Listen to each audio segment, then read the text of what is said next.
Hello, this is Mike, NoStressMike.com. I want to, maybe kind of clear the air a little bit. By now you've probably noticed when it comes to weapons, I'm pretty simple. I don't have anything that's all fancied up and all that. I used to, when I used to play and have fun with different rifles and handguns. I put the laser and the fancy sights, and I did all that kind of stuff.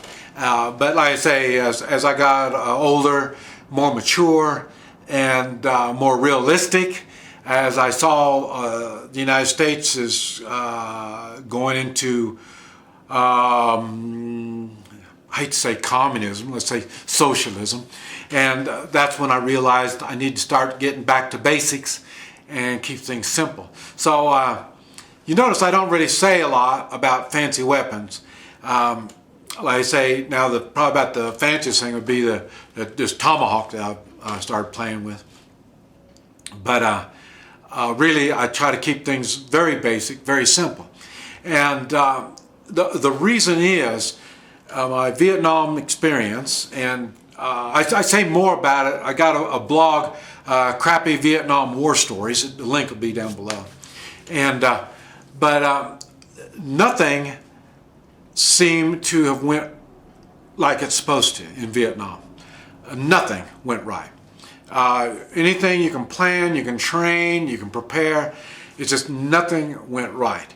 That's why a lot of the stuff that I talk about, it's the kind of thing about instead of giving you fish, in other words, telling you these fancy weapons, this weapon is good for that and this weapon is good for that, promoting weapons and reviewing weapons and stuff like that. Instead of that, what I try to do is teach you to fish. I'm trying to teach you to think of ideas, tactics, and I share my tactics, but that doesn't necessarily mean they're going to work for you. But I try to share what I use now, what I have done, and what I prepare to use in the future. And because I say it's the tactics that really makes the difference. Simplicity is how you want to get through this mess. Now, I'm going to share one story.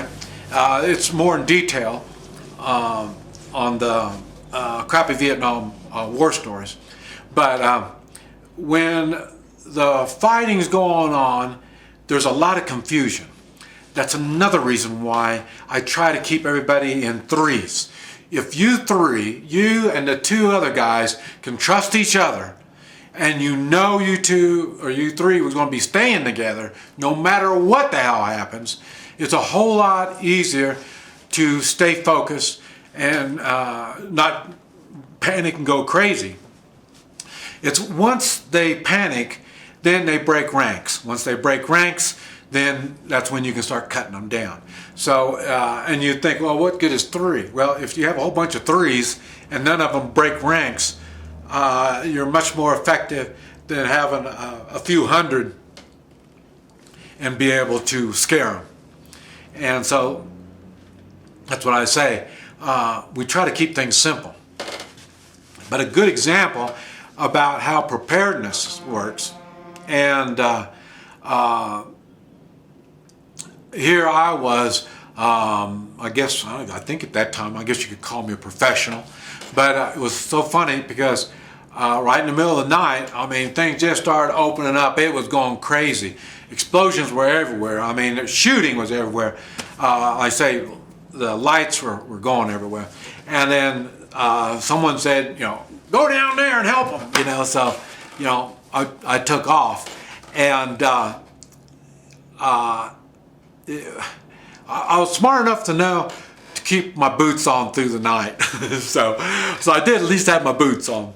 But I took off, and remember I said we're always up on top of a hill or a high spot, and then so I had to go down. And when I went down, I'm going down, and then I remembered I forgot weapons. I didn't take any weapons with me. So here I am running down this mountain. I'm not sure how steep. It wasn't really that steep, but anyway, it was up high, and I was coming down.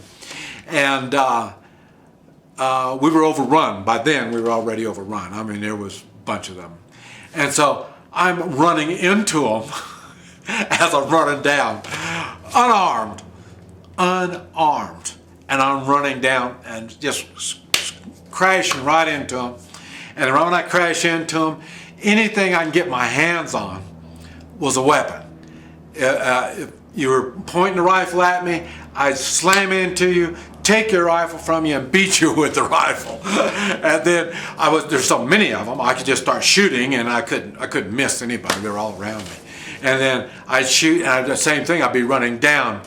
And there was, like I said, there was so many, there was so much confusion. The only good thing was I was by myself, and there was a whole bunch of them, and they were all confused. They didn't know what was going on. They knew the shooting was going on. They knew, something was going on in front of them, and then bam, all of a sudden I run into them. Because it's dark now, and these are like strobe lights, all the explosions going on. So, and just to let you know how really weird this stuff is I ended up going to a hole, and it had a 50 caliber machine gun in it. And everybody was already dead by the time I got to the hole, and there were still more of them coming up. And so it was a terrible situation. But the funny part of it is at one of the reunions, the other guys were talking about, boy, you remember that night when all this fighting was going on, and there was somebody on this 50 caliber over there, and man, he just kept on shooting all night long. All these years, nobody knew it was me. It was so funny. And that's to let you know the war that's going on in my hole and where I'm standing is going to be different than the ones in your spot. Now, I don't know if all these other wars are the same. I have no idea. All I'm telling you is my experience in Vietnam. And that's why even now I talk to people that were in combat in Vietnam, and you hear them talk, and I think, was that the same war I was in? It's so funny. The tactics, the techniques that were used, the weapons, all this stuff is so much different. I mean, of course there's going to be difference between the Army and the Marines. Of course there is. But even in the Marines, there's just so much different. It just depends on your experience. And then again, like I said, I was there in '68, and I believe '68 was the deadliest year in Vietnam. And I